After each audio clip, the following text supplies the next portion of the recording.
El tema que abordaremos el día de hoy es el conductismo, basado en las teorías del aprendizaje de Dale Schum.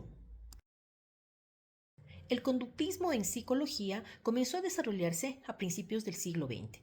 Se trata de una escuela que estudia de forma experimental la conducta observable y tiene como objetivo teórico la predicción y el control de la conducta. El conductismo se basa en el análisis de comportamientos humanos a partir de estímulos y respuestas, que conforman el ambiente físico, biológico y social de un organismo. Intenta comprender cómo surgen y se mantienen distintas formas del comportamiento. Elementos claves del conductismo. La definición sería que estudia las conductas y comportamientos, no de los estados mentales. Para ello, los conductistas determinan que el aprendizaje deriva de un cambio de conducta. Su principio fundamental: el aprendizaje se promueve cuando se establece una conexión entre estímulos ambientales y respuestas conductuales.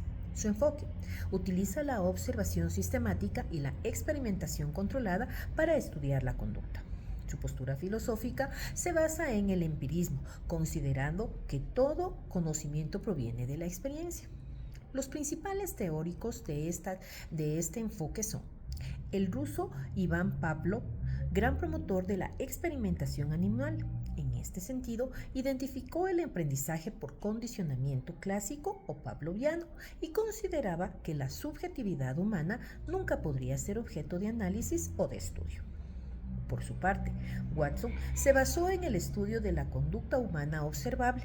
Identificó que ésta modifica el comportamiento de los individuos tras un proceso de estímulo, respuesta y refuerzo que finaliza con el aprendizaje. Mientras el psicólogo norteamericano Skinner aportó la teoría del condicionamiento operante, donde establece los fundamentos del análisis de la conducta basada en el aprendizaje, cómo nuestro comportamiento afecta nuestros pensamientos. Finalmente, Edward nos establece que el aprendizaje se basa entre el ensayo y el error. A continuación, analizaremos los condicionamientos. El experimento más conocido de Pavlov es la salivación anticipada de los perros tras ciertos estímulos que les indicaban que iban a comer. Pablo comprendió rápidamente que se trataba de una respuesta aprendida y se propuso investigar más a fondo el proceso de condicionamiento, enfocándolo en el clásico, que implica emparejar un estímulo previamente neutral, como el sonido de una campana, con un estímulo incondicionado, el sabor de la comida. Este estímulo incondicionado desencadena de forma natural y automática la salivación como respuesta a la comida, lo que conoce como una respuesta incondicionada. Tras asociar el estímulo neutral con el incondicionado, el simple sonido de la campana comenzará a provocar la salivación como una respuesta. A este sonido de la campana ahora se le conocería como estímulo condicionado, y la salivación en respuesta a la campana se le conoce como respuesta condicionada. Asimismo, el psicólogo estadounidense Skinner desarrolló el conductivismo operante. Describió los procesos que acompañan a las conductas voluntarias tras diversos experimentos, entre ellos el más famoso, la caja Skinner, que era un recinto controlado que contenía un animal de estudio y estaba equipada con una serie de dispositivos. Con esto, Skinner diseñó cuidadosamente la caja de modo que solo se pudiera realizar respuestas específicas para el investigador, que él pudiera controlar y medir el comportamiento de manera precisa. El experimento puso de manifiesto los efectos del refuerzo positivo, dado que el alimento actuó como reforzador positivo del acto de presionar el pulsador. En consecuencia, los animales tendían a repetir esta conducta al momento de pulsar este mecanismo. En cambio, que la electricidad actuó como reforzador negativo de la conducta al momento de presionar el pulsador, ya que la conducta de los animales se vio reforzada por la retirada del shock eléctrico que les provocaba dolor. ¿Pero qué son los refuerzos y castigos?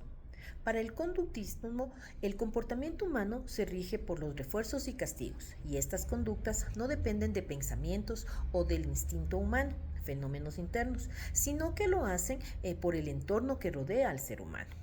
¿Qué es un refuerzo? Es una consecuencia de una conducta humana que incrementa la posibilidad de que vuelva a reproducirse. Castigo. Lo contrario al refuerzo, consecuencia de una conducta humana que disminuye las probabilidades de que una conducta vuelva a reproducirse.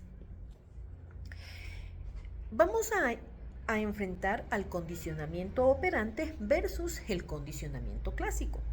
Una de las formas más sencillas de recordar las diferencias entre el condicionamiento clásico y el operante es centrarse en sí, en el comportamiento, que si es voluntario o involuntario.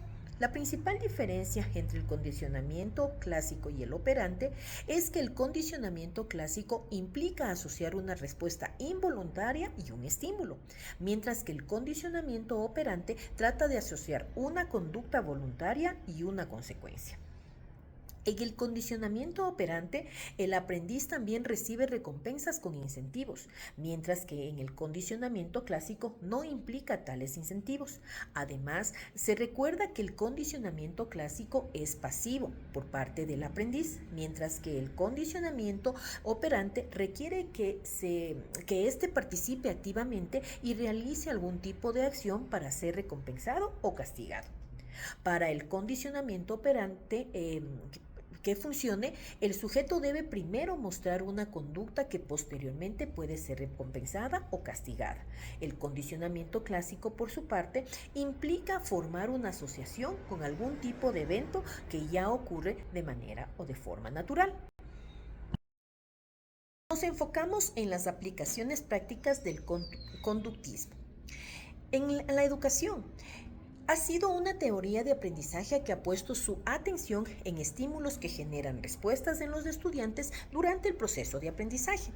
En este sentido, los docentes deben poner atención a las respuestas de sus alumnos a fin de establecer un método de estudio que esté acorde con sus estudiantes. En el campo de la psicoterapia, el conductismo ha dado lugar a tratamientos clínicos para patologías como la ansiedad, el trastorno obsesivo-compulsivo o la depresión, entre otros. Una de sus aplicaciones es la terapia de aceptación y compromiso, una alternativa al trabajo psicoterapéutico con pacientes de consultas externas y graves problemas emocionales, donde el terapeuta controla absolutamente todo. Otra aplicación sería la psicoterapia analítico-funcional, donde se usa la relación terapéutica como una manera de promover el cambio de conducta en el paciente. El conductismo en el marketing mantiene o busca la fidelidad de las marcas mediante la asociación. Críticas y limitaciones al conductismo. Simplificación. Reducir el aprendizaje a asociaciones, experimentación, refuerzo, ignorando procesos cognitivos. No explica el aprendizaje adecuado complejo, lenguaje o resolución de problemas. Enfoque mecanismo del ser humano. Desatiende aspectos como motivación intrínseca, curiosidad y creatividad. Imagen del aprendiz aparece simplemente como un receptor pasivo del condicionamiento. Limitaciones éticas. Control externo de conducta versus autodeterminación, manipulación potencial a través del requerimiento, uso de retenciones preferentes que pueden disminuir la motivación intrínseca. Finalmente, desconocimiento de diferencias individuales. No considera estilos de aprendizaje diversos y es insuficiente atención a factores biológicos y genéticos. Como conclusión de esta investigación, el conductismo es una forma muy interesante de hacer que las personas adopten comportamientos que el experimentador quiere. El conductismo se inició para alterar la conducta de animales y nos da una visión general de que los seres vivos pueden ser educados para hacer lo que se quiere. Gracias por su atención.